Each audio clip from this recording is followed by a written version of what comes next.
नमस्ते। आज के इस एक्सप्लेनर में हम इंग्लिश ग्रामर के उस हिस्से को डिकोड करने वाले हैं जो अक्सर अच्छे अच्छों को कंफ्यूज कर देता है, और वो है मॉडल वर्ब्स। इसके रूल्स को आज हम इस तरह से समझेंगे कि आगे से इसे लेकर कोई डाउट ही नहीं बचेगा।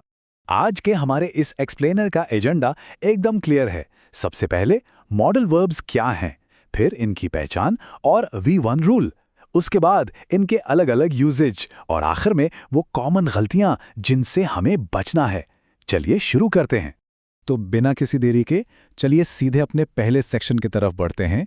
मॉडल वर्ब्स आखिर हैं क्या? देखिए, मॉडल वर्ब्स असल में ऑक्सिलियरी यानी कि हेल्पिंग वर्ब्स होते हैं। नॉर्मल एक्शन वर्ब्स से अलग ये अकेले कोई काम नहीं करते, बल्कि ये हमेशा मेन वर्ब के साथ जुड़कर सब्जेक्ट का मूड या उसकी इंटेंशन बताते हैं। मतलब किसी बात की पॉसिबिलिटी, एबिलिटी, परमिशन या ज़रूरत को एक्सप्रेस करने के लिए इनका यूज़ किया जाता है। अब ये देखिए कि कैसे एक छोटा सा वर्ब पूरे सेंटेंस का मतलब ही पलट देता है।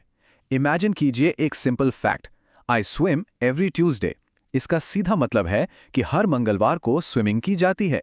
लेकिन जैसे ही हम इसमें कैन जोड़ते हैं, I can swim every Tuesday, तो ये एक फैक्ट से हटकर कैपेबिलिटी यानी क्षमता की बात बन जाती है। एकदम से सेंटेंस का मूड ही बदल गया। अब आते हैं सेक्शन नंबर 2 पर, पहचान और V1 रूल। ये वो ग्रामर का फाउंडेशन है जो हमें स्पोकन और रिटन इंग्लिश में होने वाली बहुत सी ब्लंडर से बचाता है। तो सबसे क्रूशियल पॉइंट है V1 रूल। हम जानते हैं कि मेन वर्ब्स के 3 फॉर्म होते हैं, जैसे गो जो V1 है, वेंट V2 और गॉन V3 है।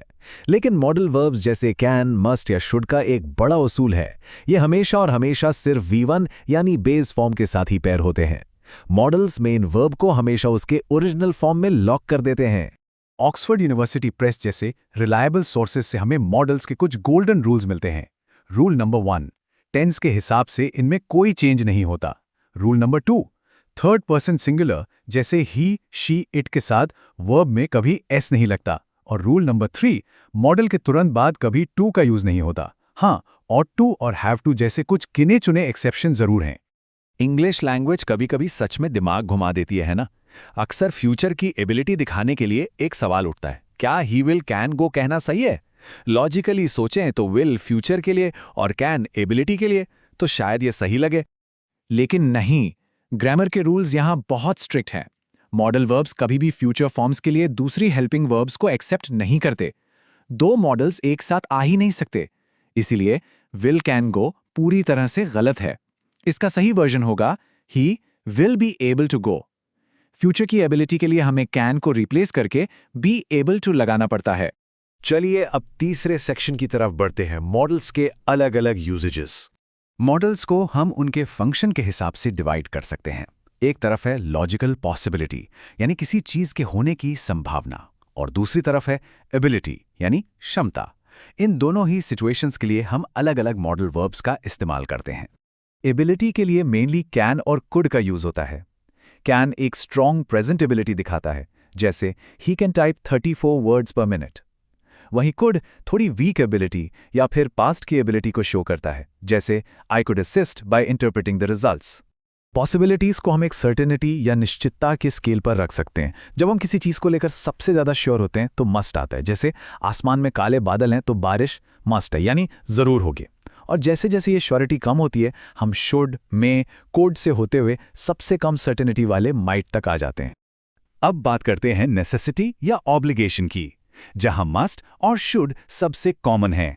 मस्ट एक बहुत ही स्ट्रिक्ट ऑब्लिगेशन या कमांड दिखाता है, जैसे they must go to work today. दूसरी ओर शुड का यूज जनरली एडवाइस या सलाह देने के लिए होता है, जैसे you should floss every day. दोनों ही जरूरत बताते हैं, लेकिन उनकी इंटेंसिटी में बड़ा फर्क है। परमिशन मांगने का भी अपना एक फॉर्मल से इनफॉर्मल स्केल होता है। सबसे फॉर्मल और रिस्पेक्टफुल तरीका है मे का यूज करना, जैसे may I turn my paper in tomorrow. और जैसे जैसे सिचुएशन कैजुअल होती है, हम माइट, कुड और फाइनली सबसे इनफॉर्मल कैन पर आ जाते हैं, जैसे दोस्तों से पूछना हो, can I go to my friends house. Rules और यूजेजेस तो क्लियर हो गए। अब आते हैं अपने आखिरी सेक्शन पर, वो कॉमन गलतियां जिनसे हमें हर हाल में बचना है। अक्सर लोग जो गलतियां करते हैं, जरा उन्हें देखते हैं। शी कैन्स स्विम कहना बिल्कुल गलत है, क्योंकि जैसा हमने अभी सीखा, मॉडल्स में कभी एस नहीं लगता। सही सेंटेंस होगा शी कैन स्विम। एक और बहुत कॉमन मिस्टेक है यू मस्ट टू पे कहना। मॉडल के तुरंत बाद टू का यूज नहीं होता, इसलिए सही फॉर्म है यू मस्ट पे। तो इस पूरे एक्सप्लेनर के की टेकअवेज क्या हैं? पहला, मॉडल्स कोई फिजिकल एक्शन नहीं दिखाते, बल्कि ये एबिलिटी, पॉसिबिलिटी या नेसेसिटी जैसे मूड को एक्सप्रेस करते हैं। दूसरा, इनके साथ हमेशा V1 यानी बेस वर्ब ही आएगा। और तीसरा, सबसे जरूरी, मॉडल्स में कभी भी S, ED या ING जोड़ने की गलती बिल्कुल ना करें। इस एक्सप्लेनर को खत्म करने से पहले आपके लिए एक छोटा सा सवाल छोड़कर जा रहे हैं। Priya dash apologize for the confusion yesterday, यहां ब्लैंक में शुड, कुड या विल टू, इनमें से क्या आएगा?